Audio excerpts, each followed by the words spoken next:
feel today? Hello, girlfriend. Alright, yes. Yeah. Yes. So DeFi Philly. DeFi Philly Conference was last Friday. last Friday, which day was that? July 8th. July 8th. It was really good.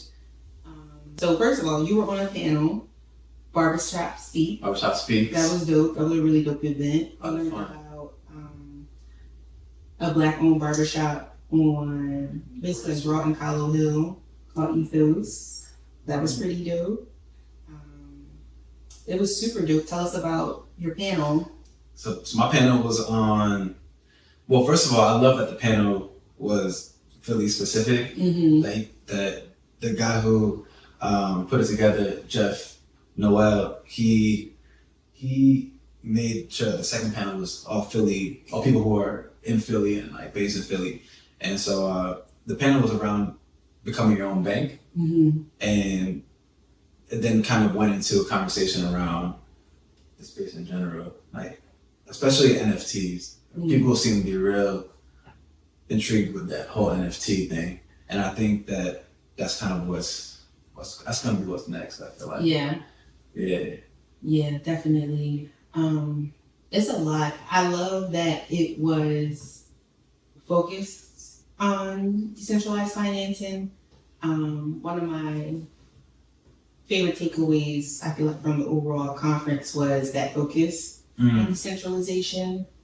Yeah. So I feel like it was the panel you were on got really into capitalism versus socialism, in my opinion.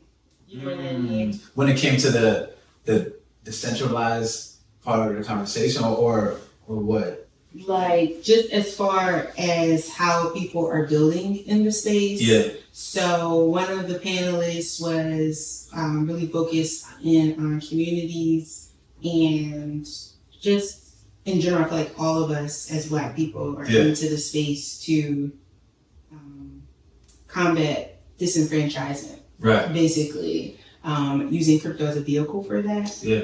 And there was conversations on people who are interested in the getting rich part that entices you into crypto versus actually using it as like for in particular DAOs. Right. Or like the one guy, he's Crypto DAO, and it's basically like a community voting platform. Right. So I love that, and I even talked to him about that afterwards. And I feel like we have pretty similar ideologies in that way, because it was a very clear stance. For sure. Yeah. For sure. It's like it's not really about making money all the time. Right. You know what I mean? Right. Like, Making a difference. Yeah, exactly. And I think this space, when you think about it, because there's a conversation around crypto, crypto powers it, but when you think about Web3 as a whole, it goes beyond the financial.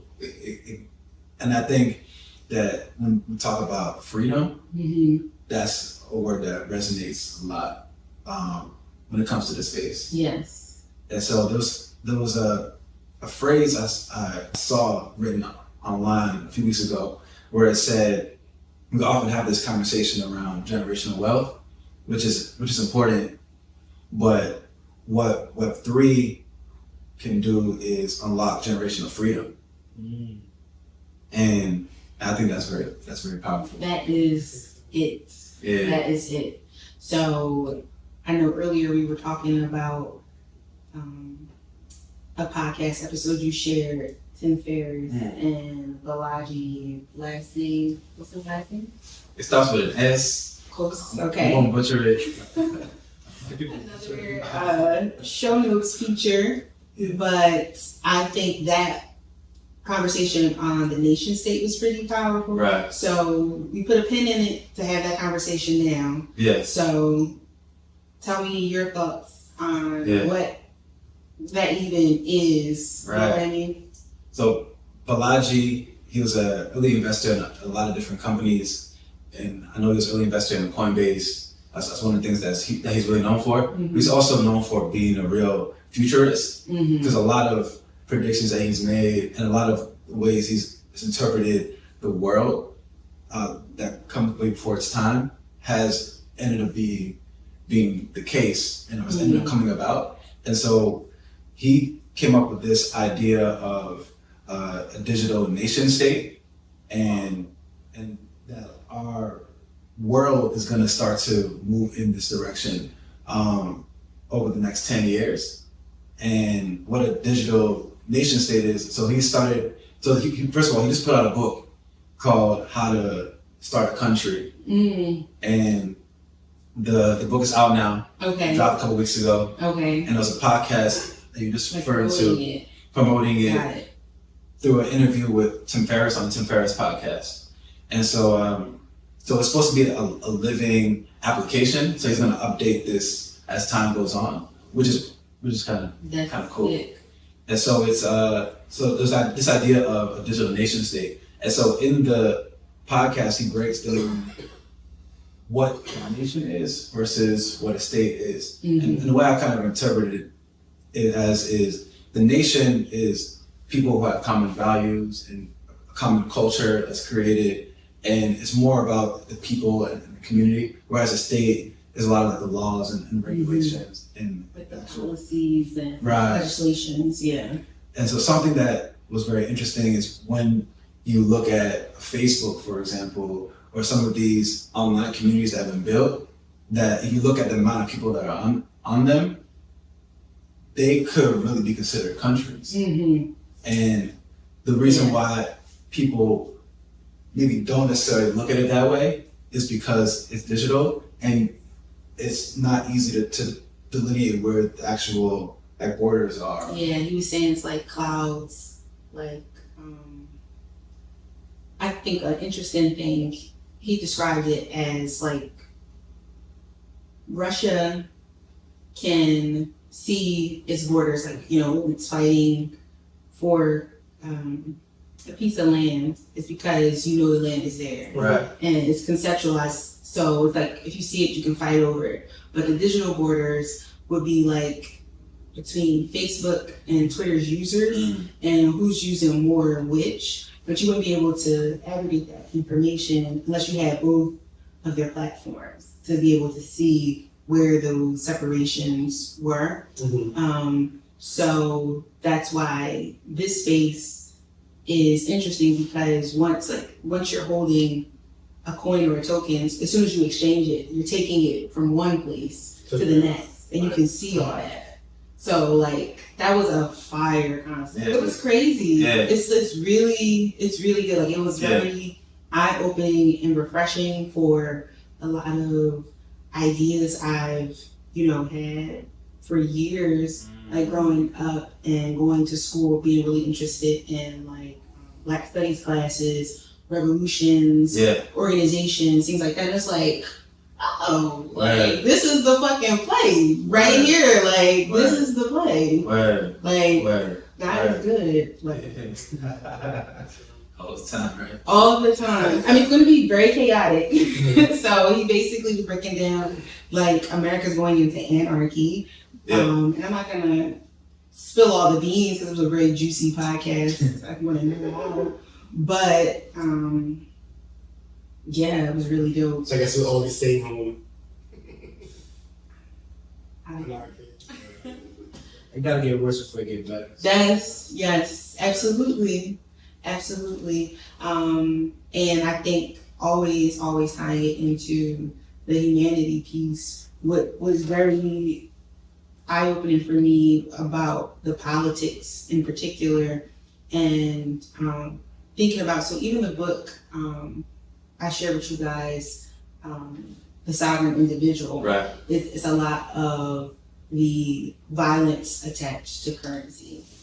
So I've been trying to like reconcile that in my brain as well, and it's just even more fluid for the like Zen Namaste ass life I live, because it's like if everybody just literally chills the fuck out, like that's true. You know what I mean? And our currency is actually our own, Yeah. You know what I mean? And you're actually practicing like righteous principles. Yeah. You know what I mean? Like, and not that we all have to be whatever. I mean, it's a very flowery, it's not realistic until you make it happen kind of philosophy. You know what I mean? Like, if everybody just actually chill the fuck out, let other people alone. Right. What a wild Just concept. live. Yeah. And just live. Yeah, just live. I think the whole nation state concept is interesting because outside of Balaji, there was a video I was watching through it's a podcast called Bankless, and they were talking. There was like an episode on digital nation states, and they cited Balaji, but they were talking about these different blockchains and how they could be considered different nations also. And we had the whole conversation about Terra and what happened with them. But whether it's Terra or Avalanche or any of these blockchains, you can just look at the tribal nature of them and how people really attach themselves, like a lot of people like really attach themselves to a particular ecosystem. And they really are like nations, right? Like loyal, like you said, tribal. Like humans are very tribal to begin with. Yeah. So so how do you not necessarily combat that, but how do you not let that affect the versatility of crypto? You know what I mean? Because it's like it's for so many people, right? And it's like you have to have that utility. So some loyalty is appropriate, but I guess it always comes down to diversification. And I guess also being able to opt in, like with these different blockchains, you're able to. It's your decision whether or not you want to be a part or you want to join. And I think with the Terra, for example, because we're talking about a downside to it, because you see what happened. They basically had a whole downfall. However, I mean, think about nations that have had downfall, Rome and all these different areas, Soviet Union and places where you were there during that time. Yeah. Even companies too. That's one of the crazy things from the sovereign individual. He talks about the falling of Rome and how it really took 200 years. So it's like, you're not gonna see it overnight. Like, like whatever cycle you're living through is what that is. Right. You know what I mean? Right. Hint, hint, wink, wink. Yeah. Like, so it's like you gotta zoom out. Yeah, you gotta see zoom what's happening. Zoom out. Zoom out. Yes. Very conceptual there. And I know one thing that Balaji had mentioned in that podcast episode, you're talking about inflation. We're having a whole conversation about inflation. Yes. And how that's going to affect different markets and our lives. And Balaji was talking about Bitcoin. And because it's a conversation around Bitcoin, which is, can it be considered an inflation hedge? And right now, the answer has been no, because it's continued to go down in price with the rest of the market, with equities, with everything else. It's moving with the market now. And something that Balaji mentioned in that podcast was that if sometimes there's like a lag, and if you kind of zoom out, that over a period of time that you will see that Bitcoin ultimately will be able to be considered that because of it being a scarce asset. In the same way of like a gold or commodities that exist. And I know that's still a whole conversation around what exactly Bitcoin even is, and it'll ultimately come out with when regulation is exactly decided. And so a lot of people are still new, a lot of people still new, a lot of people still not in it yet, So I think that over time things will, because I first learned about Bitcoin like 2012, 10. And I was watching a documentary, so I was trying to, and this is sometimes they talk about your circle and who around you is sometimes influence. Because I was with my friends, I sat down a documentary with them and said, let's look into this Bitcoin. You know, I think this might be the future. Look into this, you know. So we watched the documentary. As soon as we watched the documentary, my friends already shunned, like, what is this? This is scientific. This is too much. I can't, understand anything. Like, what, So then now, if I had some friends too where they look into it and it was like, oh man, Garfield, I think we should look into a wallet. Or I think we should do that, Like if it was interested, it would have sparked my mind back then, 2010, and I would probably having like thousands of Bitcoin, who knows? But it didn't, because of the circle at the time and everything, it just like, okay, just whatever, and I kind of drift off and I forgot about it, and then boom, here's Bitcoin. Yeah. Went to 60,000 last year, now it's at 20 because of the market, and then you have thousands of more crypto come out. 2010 it was only Bitcoin. And now you have, what, we 10 years in? Yeah, we got Luna, Solana, all types, Luna, Solana, just name, just crazy. So it's like, it's here to stay now, because you see that. Right. You know what I'm saying? After it evolve and keep going, it's here to stay. So now we just gotta over time, like you said, regulations. Most of them gonna be gone anyway. So over time, we will see which one is strongest, and people gonna get into crypto regardless. It's not gonna like no matter what. Your dad's little child will have a little crypto for birthday as a present. For Christmas. Yeah, Wally. So let me ask you that question. Do you feel like inflation is permanent? Because I don't think it's permanent. I think prices will go back down. But I'm curious what crypto is going to be after it goes back down. Is it going to? I'm thinking it's going to be going back up at that time, right? Well, when it comes to inflation, from everything I've been learning a lot about inflation as this has been happening because it's not the first time. Right. Well, I'm saying because as far as how I'm being affected, like, I personally attacked.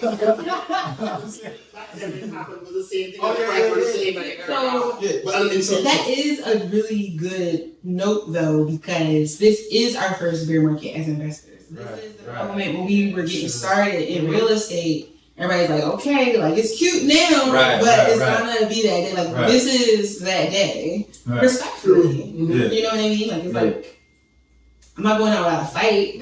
Like like the wealthy are made in these markets.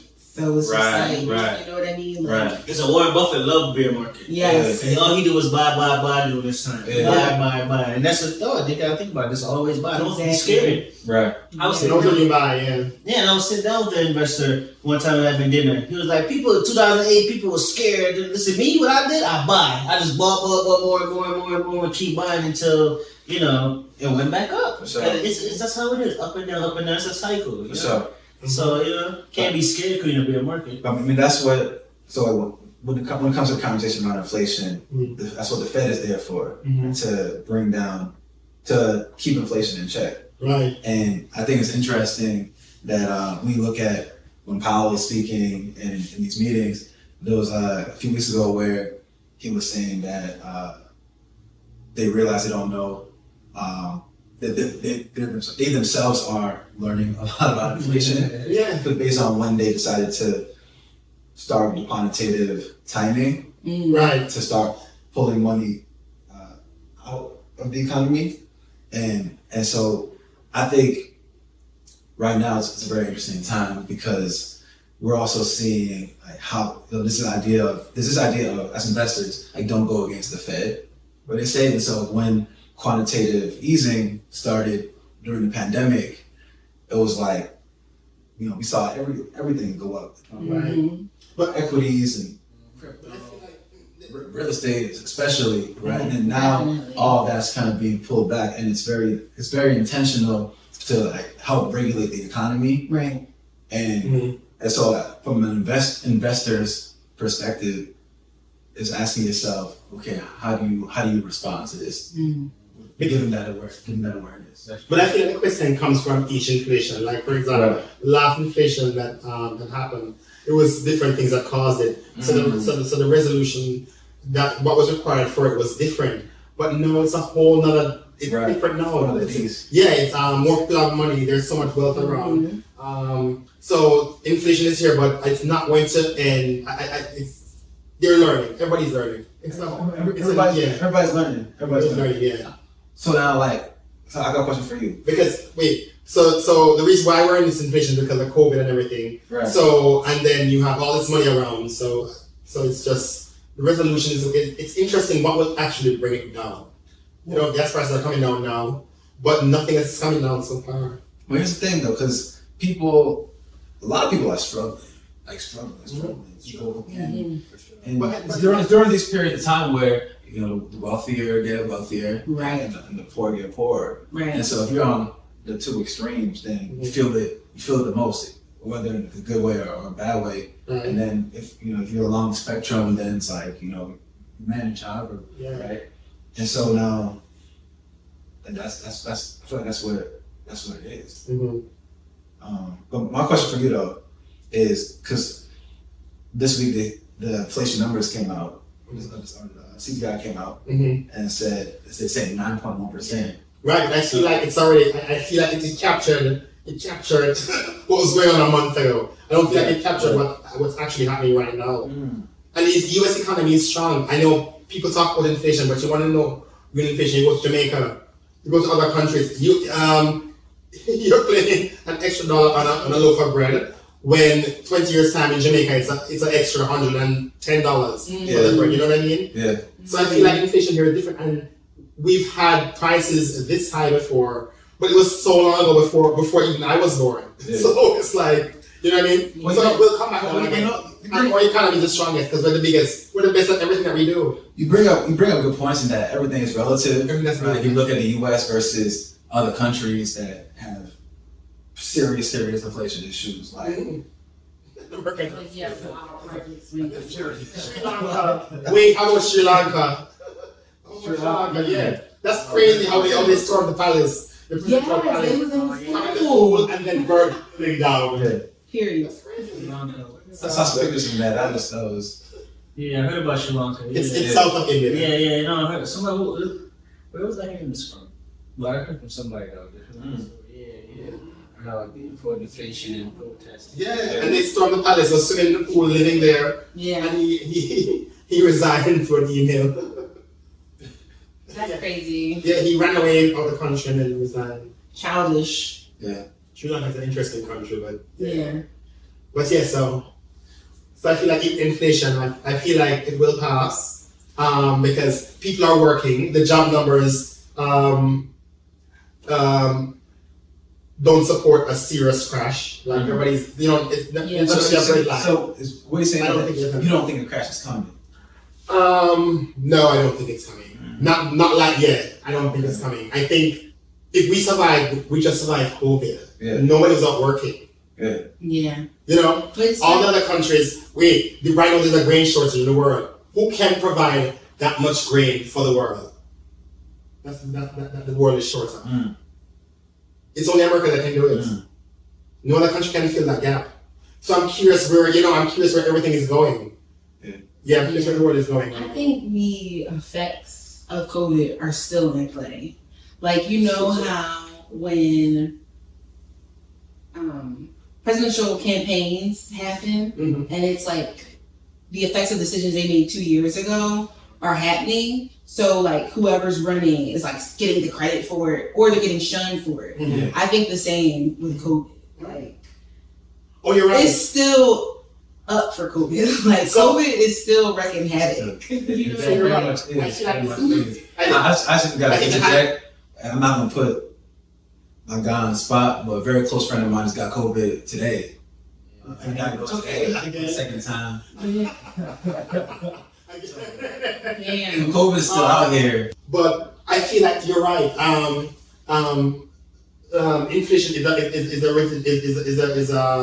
an effect of COVID. So I feel like because last year the supply chains were so messed up, we're paying the price now, so the prices will go down. So Americans chill and people are working. So when everybody's back out now, when prices are down, can you imagine if you're working $20 an hour, you're paying all this money? When the economy is back, when everything is back down, you're gonna have so much money saved. You know what I mean? So it's like we just have to push through. Great America push through. Yeah. That's what I think. Everything's going back to what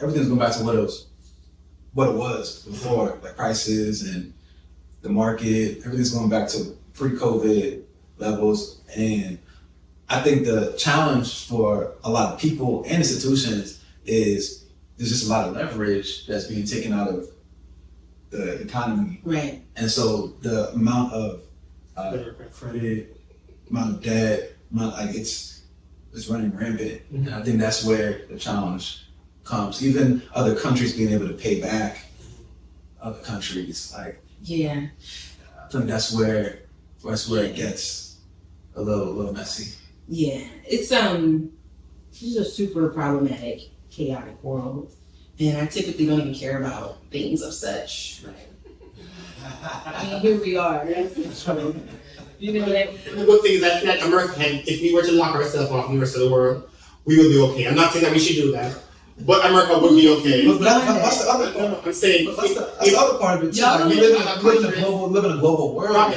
So everything is connected. That did happen in COVID, and we were begging to get out. No, I know what I'm saying is if the other economies can provide stuff that we depend on them for, like for example, China. gas. We're in OPEC and all that stuff, but we can find our own gas. Yeah. We have our own gas. America is so much as we're going along, and you're like, you don't have that. You know we'll what? give you that. You know what I mean? Yeah. Something as simple as clothes. Yeah. We would be SOL. China. China. Yeah. Because they can do that mass production, Yeah. but we can do it too. American. Who said that? But it's cost. But we do better because we make sure You they sound like Trump. if they. I'm trying to rock at you, but If they miss a stitch, the American is not going to miss a stitch. And so it's going to be firmer. You know what I mean? It's going to be stronger. you're hilarious. Mr. Stitch. Yeah.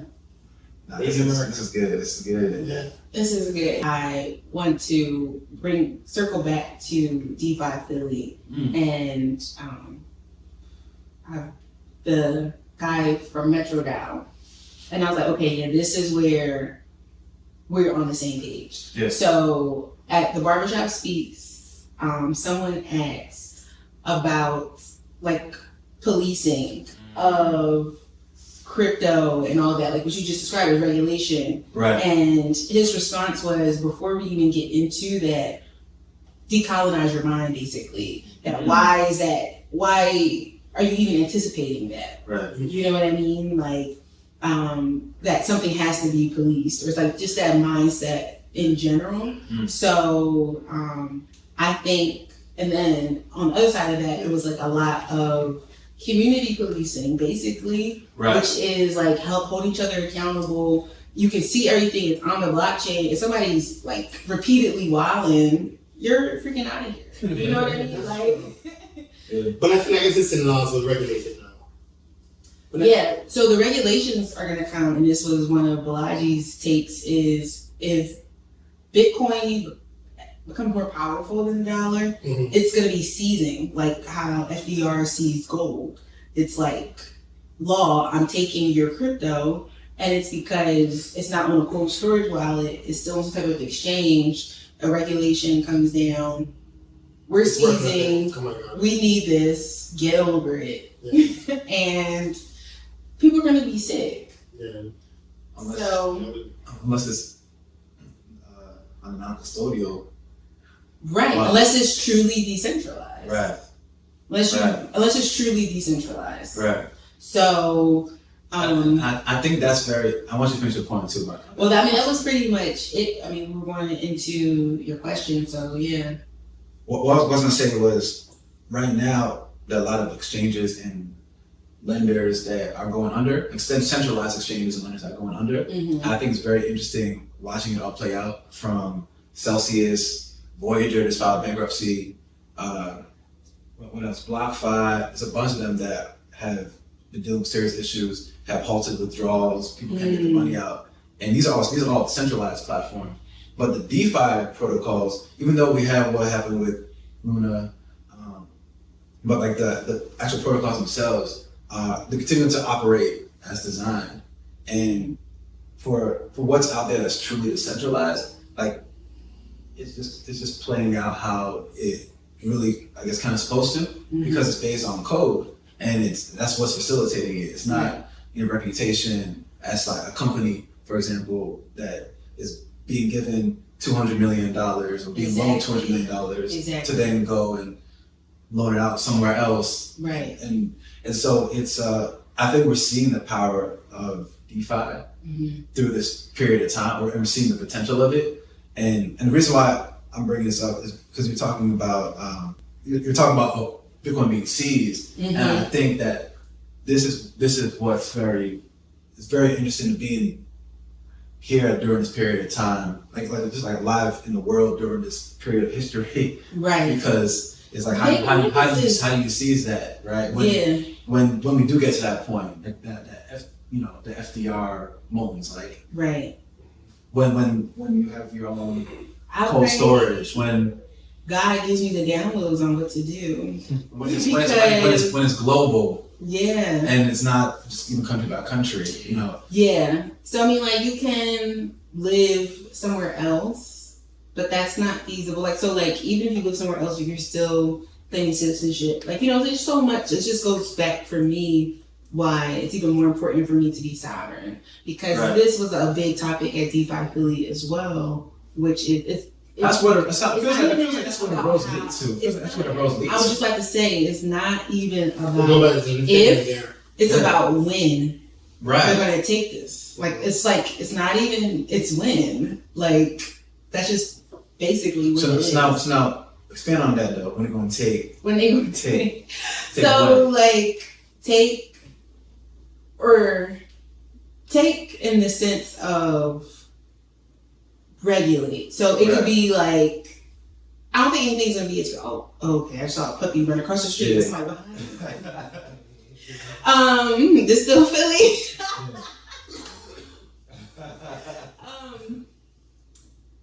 As far as like, I don't think it's gonna be like, there's too much advocacy for Bitcoin for it to be like exchanging Bitcoin is illegal, right? Something like that. But I do think if Bitcoin on a centralized platform, it's I don't know, like, don't quote me, obviously, I'm taking a wild guess here, but like subpoenas to those companies, or like, this law is very freaky, like anybody can make it up, like not like anybody, but it's like we're still humans making decisions. Like, somebody's just gonna write it out to the point where it's like, who are the people we can take this from the easiest? And who historically have those people been? Poor people, black people, brown people, the disenfranchised. True. So it's like, women. With this conversation, it's like, we have to like inform and create together how to like protect and like, just stay ahead of the game for real, because it's not even about if, it's 100%. I think these are very, very important questions. These are like hard questions, because people, even in this space, I feel like aren't discussing that enough. Like, like the reality of what is going to happen over time. Yes, because it's very loud. We're having fun. We're going to the conference. Like, and I love and appreciate all of that. Like, I had a blast, and it brought up even to have this conversation. So those things are totally necessary. But I think it goes to, it's just a mindset from every angle of it, because one of the things that and we had a conversation early on when I started getting interest in this space is I can't really wrap my head around like the delineation between like the revolutionary possibilities of decentralized financing and the intersection of tech and like venture capital, because like they just go together. This is America. But it's like, it's going to come down to it. It's going to come down to the coming down. Like, because y'all are making money on it, which is building the space. But then it's also like, that's where people are going to get hit, is messing with these platforms that are for profit. And it is what it is. Like, And I think given that it's still a wild, wild west, we know regulations come. We have to constantly be asking ourselves these hard questions and even thinking about it as we're building and investing in the space. And I think when it comes to the conversation around regulation, I look at what things look like right now isn't how it'll always look. So you gotta ask yourself, what does that mean? How long do you have? Right? Yes, get your licks in now. And then also like what do you need to think about when it comes to making sure that what you're building is gonna be able to last a long time. So there was a conversation I had when I was in New York with a guy who was working on a DAO. And he said that he was talking about his token, and this was really good information. And I like what he was saying because he was it was kind of I think they're basically creating a lending platform. But I like a lot of what he was saying because he seemed to really have a framework for like building out the DAO. Like it seemed very, very like organized and like what he was able to answer all my questions. I think that was cool. But when it came to the token, he said that they didn't do a regular token launch, that the token is like a reward token that you get airdropped or that you receive, but it's not necessarily something you can invest in. And the reason for that is because when a lot of these tokens start getting deemed like security tokens, then it's gonna create a lot of hurdles for them. Right. If they were to do like a regular token launch that you could invest in. Exactly. So those kind of, that's the key phrasing, like digital asset. Right. And like not even putting that investment spend when you're having conversations or even when you're building the platforms. Right. Yeah. And it seems that's important. That's important. Like I'm running the game. What y'all talking about? Yeah. I'm talking about game too. This is like call me Sega. This is jokes, like yeah. And so when it comes to Bitcoin, it seems like Bitcoin isn't going to be considered a security. That ultimately maybe it's considered a commodity. And it's going to be. It's like this. But when it comes to a lot of Ethereum, I'm seeing conversation around people saying Ethereum definitely is security, or Ether definitely is security, or a lot of these other tokens. Like what happens to them when this comes about? But Bitcoin seems like it's the one that's sort of in the safe zone. Yeah. Like it's when you're the first, like the pioneer. You have that. Yeah. The status. Yes, exactly. Like you're the alpha. You're the reason. Yeah. Everything is built on you. True. Yeah. So it's like Ecuador using it as their El Salvador. Using it as their currency. Yeah. See, and that's crazy. And that is major. Yeah, I know. I'm going to move there. Listen. Yes. That's awesome. Yeah. And to your point about the, again, going back to these hard questions and conversations, another part of it is the centralization versus decentralization. And that's a conversation too, because there's an idealistic way of looking at things, but you gotta think about what is actually happening. Right. And you know that people who have control of like the money globally, like that, they're ultimately people who make the rules when the rules are being made, right? So it's like if you're earlier into the race, or if you're earlier into the game, like coming to the game, then you can kind of create that sort of leverage. Yeah, you're then able to lobby or negotiate or whatnot. But when you start looking at how much money is being put into some of these platforms, it's like, okay, what really is centralized? What really is decentralized? And what really is going to remain decentralized?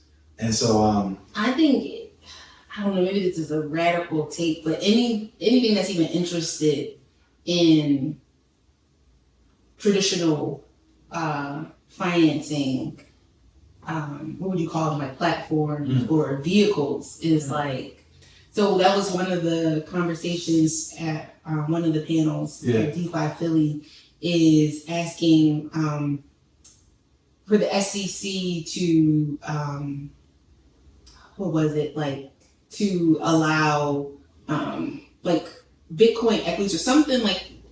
So if a company, it's a Bitcoin company, like to basically allowing Bitcoin in the actual stock market in some form, and it's like no, it's like I'll have to actually look it up. It's on our live. Okay. So it's a panel I did the live of on our Instagram, Web3 for Humanity. So we'll follow that. We'll follow that. By yes, it's on the live there. You don't have to quote me. But it's basically the person who answered the question was saying, Bitcoin can be manipulated. Like all it takes is for the whales to move, right? And it's like the SEC by, jurisdiction by their function that's not allowed. Like anything that could be like manipulated, market that could be manipulated like that. Like it's like it can't be on the stock exchange. This city is too much. Because like why is the door open? He's picking her up. She's a worker. Which she doesn't have a handbag. Does she have a handbag? Oh, she doesn't have a bag. She is working. Go girl. Child. Get it. Okay, that was distracting. But yeah, so basically it's not the way for Bitcoin to get for any way for Bitcoin to be like tangibly associated with the New York Stock Exchange. Yeah. Not really likely. At least now. But then I'm like, but I feel like, is that even what you want? No, I feel like that would cause regulation though. That's what I'm saying. Yeah, I think, yeah. Like people like it's like, is that even what you want? But that's just the point, like maybe everybody's not looking at Bitcoin the way I'm looking at Bitcoin. Right. You know what I mean? Like so you see, that's really deep. We're back to where we started. Like, see, my thing is I feel like it's all manipulated. Yeah. Even the stock market and I mean it's for sure. It's driven by the whales. For sure. By the institutions and hedge funds and all that, like for sure. Insider trading. Right. That's common. It's just they can not get catch. But exactly. That's it. Exactly. That's like, have you seen Nancy Pelosi's portfolio? Oh yeah. But she doesn't trade though. Her husband. No, she doesn't trade. Yeah, she doesn't but trade. Her husband does. But yeah, he's the one from Silicon Valley, and but calm down tomorrow. When you want to afford this kind of thing. Ears though. Yeah. What's her name? Barbara Feinstein. She was really rich. Wait, yeah, Barbara Feinstein. So Nancy from Maryland. And shout out to Nancy by the way, because for bending the knee with her. Oh, that's too. That's what the Kentic. That was ratchet. No, I love it. Didn't like it. It was just so performative, right? Like that was horrible. That was the worst thing. I digress. People spit in our face all the time. It's like more so just from like. So she was being considerate, like. No. Let me go with it. I feel like that was ignorant. Like you don't care about black people. Take my shit off. I don't care. I think that she cares though. I mean, Trump doesn't care. That's what it was. Well, I was gonna give her a big up. So Nancy does trade. She just has to announce or kind of like put like when she is trading. Yeah, she has to let know, right? Yeah. And her trades are immaculate. Mm-hmm. Yeah. So like you always hit. Yeah, she followed what Nancy. But the thing is too, and you cannot be successful. Yeah, to be fair, money and politics are like this anyway. So it doesn't even technically have to be insider trading for her to just, her job is to watch inside, for it to be inside. This have to be insider trading for right, exactly. This is her life. This is her like. This is what she's always studying because she's knowing what's coming down the pike. You know what I mean? Because in her position, she's one of the top 5 people in the country. If they're getting a Pfizer warrant, they have to go to her because she's the Speaker of the House. Yeah. So she's a big deal. Anything that's all top secret has to go through her. So the top secret trading has to go through her. So you know what I mean? Yeah. But she's not favorite fox that's watching the coup though, I think. Yeah. She only eats knock chicken, she doesn't kill them all. Just kill what she's eating. She doesn't kill all the chickens. You love a metaphor. I love it. Yes. And this was great. Very This is very good. conversation. Yes. The sun is waning. This is good. Yeah. Yes. Yes. Thank you, Garfield, for joining. Yes. Good.